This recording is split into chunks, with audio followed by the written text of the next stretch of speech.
로마군의 공격을 피해서 베수비우스 산 위로 도망친 스파르타쿠스 일행은 추위와 배고픔으로 고생합니다.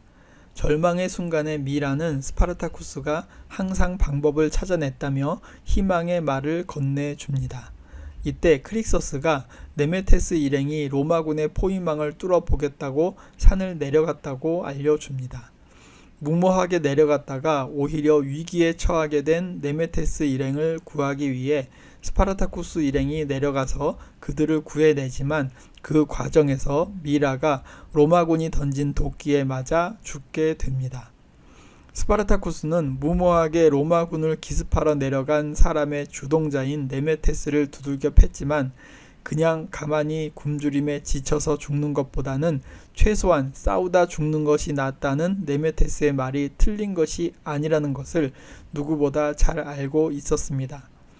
산 아래에서 글라버는 스파르타쿠스 일행이 굶주림 속에서 절망에 빠지도록 계속 기다리는 작전을 쓰기로 합니다. 한편 일리시아는 루크레시아와 함께 글라버가 있는 곳으로 향합니다. 일리시아는 하루빨리 카푸아를 떠나고 싶어 했는데 그러기 위해서는 글라버가 빨리 스파르타쿠스를 잡아야 한다고 생각하고 있었습니다. 그래서 싸움을 재촉하기 위해 글라버를 찾아가고 있는 중이었습니다.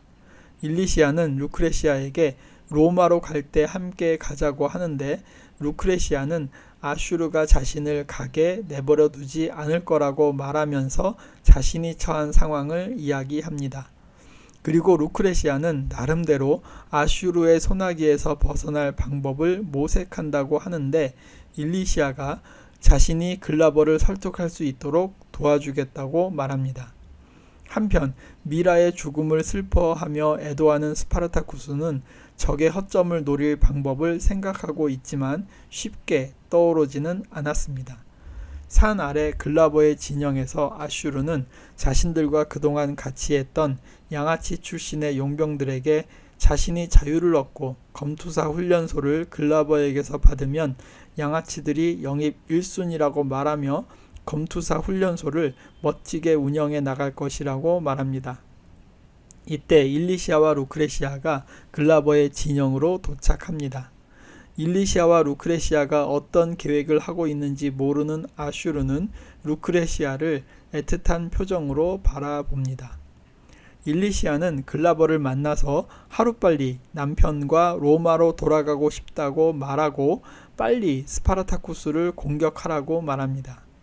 글라버는 고지대의 스파르타쿠스를 점령하기에는 병력의 손실이 꽤 있을 거라고 말하는데 일리시아는 병력의 손실이 있더라도 결국에는 점령할 수 있지 않냐고 말하면서 공격을 재촉합니다. 멍청한 글라버는 결국 일리시아의 말대로 하기로 하고 그녀에게 일단 카푸아로 가서 기다리라고 말합니다.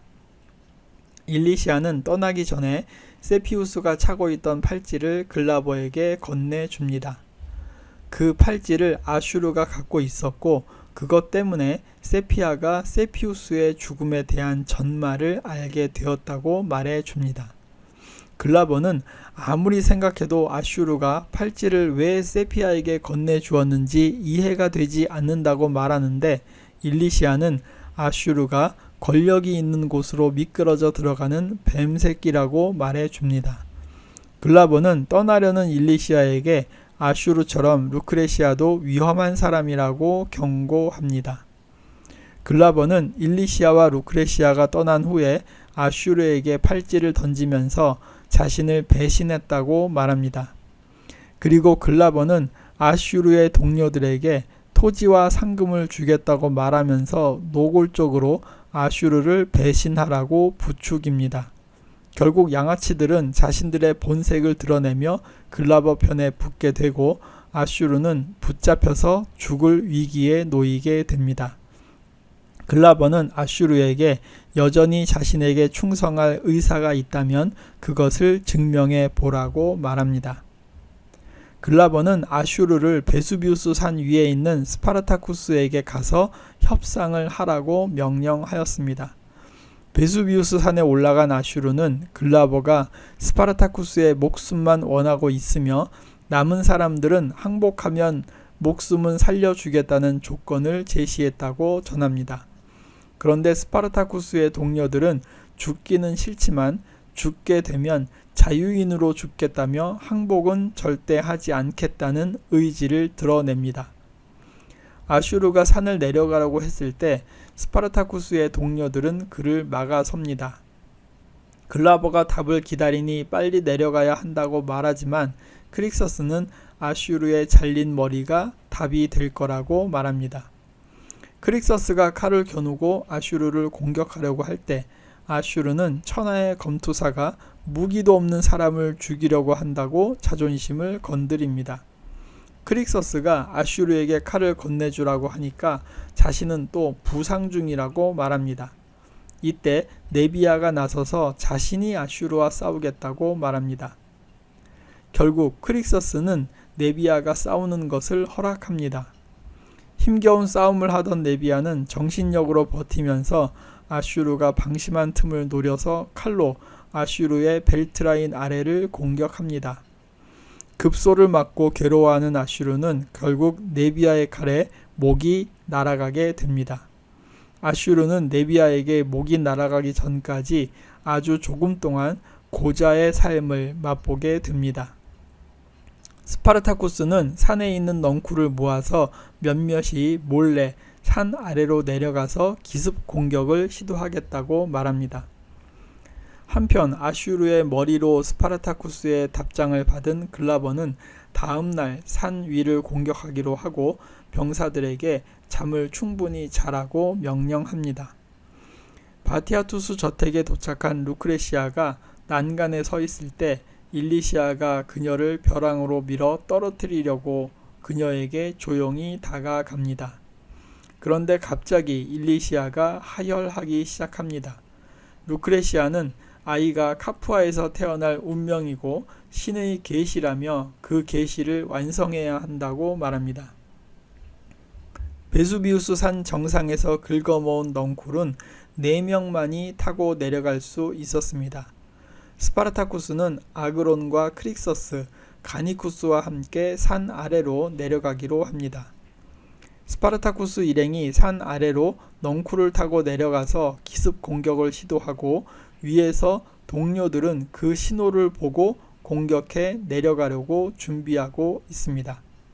오에노마우스는 신호가 오면 죽음도 따라오는 거다라는 멋진 대사를 날립니다. 이렇게 꼭 멋진 대사를 한 사람의 운명은 눈여겨봐야 합니다. 잠이 오지 않아서 밖에 있는 글라버는 부관과 대화를 나누는데 이때 산에서 내려온 스파르타쿠스 일행이 글라버의 공성 무기를 탈취해서 글라버의 진영을 향해 불붙는 돌을 날리기 시작하였습니다. 이것을 신호로 베수비우스 산 위에 있는 스파르타쿠스의 동료들이 돌격을 시도합니다. 한편 일리시아는 아이를 낳기 위해 진통을 계속하고 루크레시아는 고통을 줄일 것을 찾아보겠다고 하면서 자리를 비웁니다. 이후 루크레시아는 칼을 들고 나타나서 갑자기 일리시아의 하인을 칼로 찔러 죽입니다. 그리고는 자신이 처음부터 이 집의 저주를 없애기 위해 생각했던 계획을 실행시킬 거라고 말합니다. 로마군과 스파르타쿠스의 싸움은 치열하게 전개되었습니다. 아슈르에 부하였다가 아슈르를 배신한 용병들이 로마군에 합류해서 스파르타쿠스 동료들을 공격하기 시작했습니다. 오에노마우스는 예전에 자신의 눈에 상처를 입힌 이집트 용병과 싸우게 되었는데 오히려 그의 칼에 찔리게 됩니다. 이 모습을 본 가니쿠스가 이집트 용병에게 달려들어서 그를 저세상으로 보내버립니다. 오에노마우스는 자신을 부축한 가니쿠스에게 자신이 먼저 저승에 가서 기다리고 있을 거라고 말하며 그를 다시 형제로 인정하고는 숨을 거두게 됩니다. 전세는 점점 스파르타쿠스 일행에게 유리하게 전개되었고 글라버 일행은 신전으로 후퇴하였습니다. 그리고 스파르타쿠스 일행이 신전으로 밀어닥칩니다. 이때 바티아투스 저택에서는 이제 막 태어난 아기를 안고 루크레시아가 저택을 나와서 절벽으로 다가갑니다. 아기를 구하기 위해서 상처를 무릅쓰고 일리시아가 뒤따라 기어 나옵니다. 루크레시아는 자신의 남편이 언제나 아들을 원했다고 말하며 이제 일리시아 덕분에 얻었다고 말하고는 곧바로 아이를 안고 절벽 아래로 몸을 던집니다. 그러한 광경을 보고 일리시아는 쓰러집니다. 글라버는 최후까지 발악하지만 결국 스파르타쿠스에게 제압당하고 그에게 목숨을 잃게 됩니다. 글라버를 죽인 후에 스파르타쿠스는 동료들에게 로마 놈들이 군단을 계속 보낼 것이지만 우리는 그들에 맞서 계속 싸울 것이고 그들은 모두 다 글라버의 뒤를 따라 죽을 것이라고 말합니다.